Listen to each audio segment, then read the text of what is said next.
आप सभी को प्रभु यीशु मसीह के नाम में जय मसीह की। देखिए, जब तक हम प्रभु यीशु मसीह को नहीं जानते, जब तक हम प्रभु यीशु मसीह को नहीं पहचानते, तब तक हमारा जीवन कई प्रकार की परेशानियों में, दुखों में, तकलीफ़ों में और न जाने कितने प्रकार के दुखों के अंदर पाया जाता है। पर जब प्रभु यीशु मसीह हमारी ज़िंदगी के अंदर आते हैं, उसी क्षण परमेश्वर हमारे जीवन को बदल करके रख देते हैं। हम आज देखने वाले हैं प्रेरित पौलुस के जीवन से कि किस तरीके से प्रेरित पौलुस ने अपने जीवन को बदला और वो उस राह पर चला जिस राह पर प्रभु यीशु मसीह ने उसे चलने को कहा था। हम देखते एक दिन जो प्रेरित पौलुस हैं वो जा रहे थे और जब रास्ते में परमेश्वर से उनका एनकाउंटर हुआ, प्रभु यीशु मसीह से उनकी मुलाकात हुई, तो वो मुलाकात थोड़ी हटकर थी। प्रभु यीशु मसीह ने साफ रीति से पौलुस से कहा, हे पौलुस तू मुझे क्यों सताता है? और पौलुस ने बिल्कुल सिंपल तरीके से आंसर करा कि मैंने तुझे कब सताया। क्योंकि पौलुस नहीं जानते थे कि कलीसिया को सताना दैट मीन्स कि परमेश्वर को सताना है। और कहीं ना कहीं ये बातें पौलुस के अंदर थी।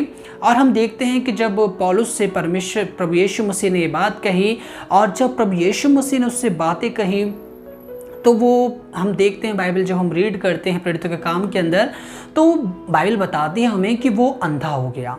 और अंधा होने के बाद क्या होता है, अब जो पौलुस है वो इस जो क्या कहते हैं परमेश्वर, जो प्रभु यीशु का दर्शन उसको मिला है, उस दर्शन को लेकर वो बहुत ज़्यादा व्याकुल है और बहुत ज़्यादा उत्साहित है, क्योंकि परमेश्वर का एक बहुत बड़ा दर्शन प्रेरित पौलुस को यहाँ पर मिल गया है। और हम आगे के वचनों के अंदर देखते हैं कि जो पौलुस है वो बैठ करके प्रार्थना कर रहा है। प्रियो, यहाँ पर जो पौलुस है, जब यीशु मसीह से उसकी मुलाकात हुई, जब यीशु मसीह से उसका एनकाउंटर हुआ, जब यीशु मसीह का उसने दर्शन पाया, तो बाइबल कहती है वो बैठ करके प्रार्थना कर रहा है। और ये बात प्रभु देख रहे हैं। प्रियो, जब ये बात प्रभु यीशु मसीह ने देखी तो अपने एक दूसरे चेले को भेजकर उससे क्या कहा, मैं आपके लिए वचन पढ़ना चाहूँगा।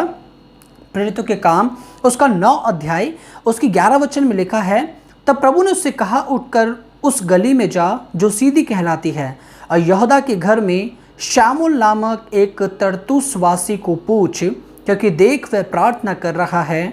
और उसने हनन्याह नामक एक पुरुष को भीतर आते और अपने ऊपर हाथ रखते देखा ताकि फिर से दृष्टि पाए। और यहाँ पर परमेश्वर अपने दास हनन्याह को क्या कहते हैं कि अब तू जा और तरतुसवासी शाऊल को तरतुसवासी कहकर तो वहाँ पर पूछना, और जब तुझे शाऊल मिल जाएगा, यानी कि जब तुझे पौलुस मिल जाएगा, उस पर हाथ रखकर उसके लिए प्रार्थना करना।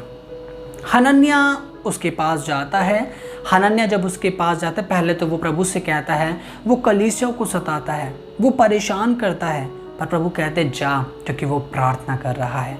पौलुस यहाँ बैठकर प्रार्थना कर रहा है। प्रियो, जब हमारे जीवन के अंदर प्रभु यीशु मसीह आते हैं, हमारे जीवन में चाहे कितनी ही बुराइयां क्यों ना हो, हमारे जीवन के अंदर कितनी ही परेशानियां क्यों ना हो, पर जब प्रभु यीशु हमारे जीवन में आते हैं, हमारा जीवन प्रार्थना वाला जीवन बन जाता है। और यहाँ जिस तरह पौलुस प्रार्थना कर रहे थे, और जब हनन्याह परमेश्वर का दास जब वहाँ पर आता है, पौलुस के ऊपर हाथ रख करके प्रार्थना करता है और पौलुस परमेश्वर का अभिषेक पाता है, और उसके बाद क्या होता है, उसकी आंखों से छिलके गिरना शुरू हो जाते हैं। यानी कि उसके संसार के जो छिलके हैं वो उसकी आंखों से अब उतर रहे हैं, संसार की बातें उसकी आंखों से उतर रही हैं, क्योंकि पौलुस की आंखों के ऊपर संसार छाया हुआ था।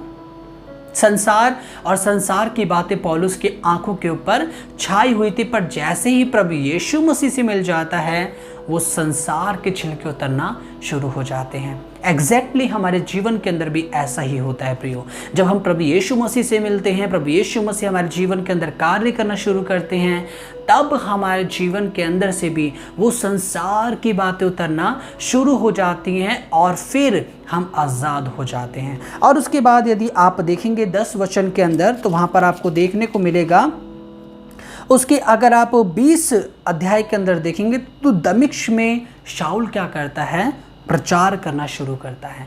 परमेश्वर का दास अभी अंधा हो गया था कुछ टाइम पहले, और परमेश्वर के एक दास ने उसके लिए प्रार्थना करी। अब उसके आंखों से छिलके उतर गए हैं, अब वो संसार को भी देख पा रहा है और प्रभु यीशु मसीह को भी देख पा रहा है। कई बार जब हम संसार में रहते हैं ना, जब संसार की बातें हमारी आंखों पे चढ़ जाती हैं तो हम प्रभु यीशु मसीह और परमेश्वर की सामर्थ को नहीं देख पाते। कई बार पवित्र आत्मा हमारे जीवन में होते हुए भी हम उसको नहीं देख पाते। कारण क्या है? हमारी आंखों के ऊपर संसार के छिलके होते हैं प्रियो। पर जब वो छिलके उतरते हैं, जब पवित्र आत्मा हमारे जीवन के अंदर आता है, हमारा जीवन पौलुस के जीवन की तरह बदल जाता है। और वही पौलुस, जिस पौलुस की आंखों के ऊपर संसार के छिलके थे, संसार की बातें थी, अब वही पौलुस क्या कहता है कि मेरे लिए संसार की तमाम वस्तुएं कूड़ा और करकट है। कारण क्या है? प्रभु यीशु मसीह की प्राथमिकता उसके जीवन के अंदर बढ़ जाती है। जब प्रभु यीशु मसीह हमारे जीवन के अंदर आते हैं, हमारे जीवन की जो पहली फर्स्ट प्रायोरिटी है वो कौन बन जाते हैं? प्रभु यीशु मसीह बन जाते हैं। जब प्रभु यीशु मसीह हमारे जीवन के अंदर सर्वप्रथम स्थान ले लेते हैं प्रियो, वो स्थान हमारे जीवन से कोई लेने वाला नहीं बनता। और यहां पर पौलुस के जीवन से हम सीख सकते हैं, हमारा पिछला जीवन कैसा भी क्यों ना हो। पौलुस का पुराना जीवन अगर आप देखेंगे वो कलीसियाओं को सताता था। और यहां पर पौलुस एक वचन और भी कहते हैं, वहां पर पौलुस कहते हैं, यदि कोई कहता है कि मैं पापी हूं तो मैं उससे कहना चाहता हूं मैं सबसे बड़ा पापी था। कारण क्या था? क्योंकि मैं मसीह की कलीसिया को सताया करता था, परमेश्वर के लोगों को सताया करता था। पर वो पौलुस प्रचार कर रहा है और अन्य जातियों में जाकर उसने खुदा के कलाम की मनादी करना शुरू कर दी। खुदावंद के कलाम को उसने दुनिया में सुनाना शुरू कर दिया। कारण क्या है? प्रभु यीशु मसीह के संग उसकी मुलाकात है। जो हमारे जीवनों के अंदर ये मुलाकात होती है ना प्रियो, ये बड़ी ही एक अलग मुलाकात होती है। मैं विश्वास करता हूँ ये मुलाकात आपके जीवन में भी हुई होगी, ये मुलाकात मेरे जीवन के अंदर भी हुई है, और ये मुलाकात हर एक उस मसीह के जीवन में हुई है जो प्रभु यीशु मसीह में अपना जीवन जीते हैं। और ये जब मुलाकात होती है ना, बड़ी खूबसूरत होती है। ये मुलाकात हर एक उन मुलाकातों से अधिक प्रिय होती है और उन सब मुलाकातों से बढ़कर होती है, क्योंकि ये मुलाकात होती है उस जीवते परमेश्वर से प्रियो। और जब ये मुलाकात होती है तब हम अपने दिल के हाल अपने खुदावंत से खुल करके कहते हैं, और हमारा खुदावंत उन बातों को सुनता है और हमारे जीवन में कार्य करना शुरू करता है। ये जीवन था, ये क्या कहते हैं आप, ये टर्निंग पॉइंट था पौलुस के जीवन में, जब परमेश्वर के अभिषेक को अपने जीवन से उसने भर लिया। परमेश्वर के अभिषेक से उसने अपने जीवन को भर लिया। संसार और संसार की बातें उसकी आंखों से उतरना शुरू हो गई। वैसे ही एग्जैक्टली परमेश्वर हमारे जीवन के अंदर भी प्रिय काम करता है। आपने बस अपने जीवन को परमेश्वर के हाथों में देखना है और प्रभु यीशु मसीह की महिमा अपनी ज़िंदगी में देखने की, प्रभु की महिमा मेरी ज़िंदगी में किस कदर से है। जिस तरह पौलुस शाऊल से बदलकर पौलुस हो गया, वैसे ही आप कुछ भी हो सकते हैं। परमेश्वर आपको बदलकर भी कुछ और कर देंगे। और मैं आशा करता हूँ आज का वचन आपको अच्छा लगा होगा। प्रभु आपको बहुत आयत से आशीष दे। धन्यवाद।